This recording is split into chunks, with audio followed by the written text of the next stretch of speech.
Rajasthan रॉयलने IPL 17व्या मोसमातील 9व्या सामन्यात दिल्ली कॅपिटलवर 12 धावांनी मात केली. राजस्थान रॉयलने दिल्ली कॅपिटलला विजयासाठी 186 धावांचे आव्हान दिले होते. मात्र दिल्लीला 20 ओव्हरमध्ये 5 विकेट्स गमावून 173 धावाच करता आल्या. दिल्लीकडून डेव्हिड वॉर्नर आणि अखेरीस ड्रेन स्टब्स या दोघांनी 40पेक्षा अधिक धावांची खेळी केली.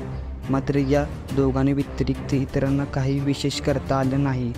राजस्थानने अशा प्रकारे या हंगामातील आपला सलग दुसरा सामना जिंकला, तर दिल्लीचा हा दुसरा पराभव ठरला.